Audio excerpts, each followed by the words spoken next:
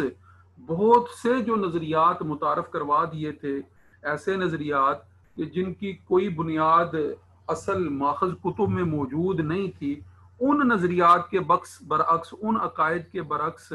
بہت سی باتیں اپنی خواہش کے مطابق جو ہے وہ لوگوں کے اندر متعارف کروا دی تھی، اور ان کا آگے جا کے ہم تفصیل سے ذکر کریں گے کہ یہ کیسی باتیں تھیں۔ مثلا وہ ایسی باتیں تھیں کہ مذہبی پیشوا جو ہے وہ اس قدر اختیارات رکھتے ہیں کہ وہ جس کو چاہے جنت میں داخل کروا دیں، جس کو چاہے جہنم میں داخل کروا دیں۔ وہ کہہ لیں کہ نجات کے پروانے لوگوں کے اندر تقسیم کرنے کا اختیار اپنے پاس لیے ہوئے تھے، اور نجات کے پروانے جو ہے وہ مالی مفادات کے عوض جو ہے مالی طور پر کچھ وصول کر کے جو ہے ان کی خرید و فروخت کا جو ہے وہ کام کیا کرتے تھے۔ تو ایسی کوئی تعلیمات جو ہیں وہ عیسائیت کے اندر ماضی میں نہیں رہی تھی، جو اب جو ہے وہ بڑے عروج پر جو ہے وہ پہنچ چکی تھی، اور بھی بہت سی باتیں ہیں، آگے جا کے ان کا ذکر آئے گا۔ تو بہرحال یہ باتیں ایسی باتیں تھیں جو مذہب پسند طبقے نے اختیار کر لی تھیں کہ جو انسانی عقل کے بالکل خلاف نظر آتے تھے، انسانی عقل کو اپیل نہیں کرتی تھیں یہ باتیں، اور ایک خود ساختہ نظریہ کے طور پر جو ہے وہ نظر آتی تھیں۔ مثلا ایک خود ساختہ نظریہ یہ تھا کہ حضرت عیسیٰ علیہ السلام نے کلیسائے روم کو یہ اختیار دیا ہے کہ وہ لوگوں میں گناہوں سے نجات اور مغفرت کے پروانے جاری کر سکتے ہیں۔ نجات، بخشش اور جنت کے یہ ٹکٹ کلیسا کی طرف سے باقاعدہ فروخت ہوتے تھے، اور گناہوں کی سنگینی کے مطابق ریٹ مقرر کیے جاتے تھے، یعنی جس کا جتنا بڑا گناہ ہے اس کے معاف کرنے کے لیے اس کو اتنی ہی زیادہ قیمت ادا کرنی پڑے گی۔ تو جی آپ کچھ پوچھنا چاہ رہے ہیں؟ جی سوری میں بات کاٹ دوں آپ کی، وہ آپ نے جیسے سر بتایا ابھی کہ یہ لوگ روحانی علاج کا بول کے لوگوں کو دھوکہ دیتے ہیں۔ جی تو ہمارے ملک میں بھی روحانی علاج کرنے والے یہ دعویٰ کرتے ہیں اس چیز کا، تو کس بنیاد پر وہ اس قسم کا دعویٰ کرتے ہیں، اور کیا واقعی وہ یعنی کس قسم کا روحانی علاج کرتے ہیں اس کے بارے میں؟ ہاں جی، وہ آپ کو اگر یاد ہوگا تو ہم نے پیچھے جو ٹاپک پڑھا تھا عیسائیت کا رہبانیت کے حوالے سے یا روحانیت کے حوالے سے، بڑی تفصیلات کے ساتھ جو ہے وہ عیسائیت کے اندر رہبانیت نے کس طرح سے فروغ پایا اس کا ہم نے، تو آپ یہ کہہ لیں کہ روحانی طور پر یا رہبانیت کے پہلو جو ہیں وہ قدر مشترک کی حیثیت سے تقریباً ہر مذہب کے اندر کسی نہ کسی شکل میں موجود ہوتے ہیں، کیونکہ یہ انسانی نفسیات کے ساتھ ان کا تعلق ہوتا ہے، یعنی روحانی پہلو کا یا آپ کہہ لیں کہ رہبانی پہلو کا یہ انسانی نفسیات سے تعلق ہوتا ہے، اور انسان اپنے اندر اپنے جو ہے وہ قلب و روح کے اپنے اندر نفس کے سکون کے لیے بہت سے اقدامات کرتا رہتا ہے اور اس دوڑ میں لگا رہتا ہے۔ تو یہ انسان کی فطرت یا کہہ لیں یا انسان کی جبلت میں جو کچھ چیزیں ہیں کہ وہ اپنی روحانی تسکین چاہتا ہے، تو ہر مذہب کے اندر اس میں یہ قدر مشترک کے طور پر ہر مذہب کے اندر یہ باتیں موجود ہوتی ہیں کہ جو مذہبی رہنما ہیں ان کو روحانی طور پر تشفی اور تسلی اور تسکین کے حصول کا جو ہے وہ سبب جو ہے وہ سمجھا جا رہا ہوتا ہے، اور سمجھ ہوتا بھی ہے کسی حد تک۔ اس میں جو ہے وہ کہہ لیں کہ یہ نہیں ہے کہ اس میں بالکل اس کا انکار کیا جائے، یہ انکار کیا نہیں جا سکتا کیونکہ بہت سے پہلو اس میں موجود ہیں۔ بہرحال آپ نے چونکہ اس کو ظاہری طور پر مذہب اسلام اور دین اسلام کے پہلو کے ساتھ منسلک کیا ہے، تو اس اعتبار سے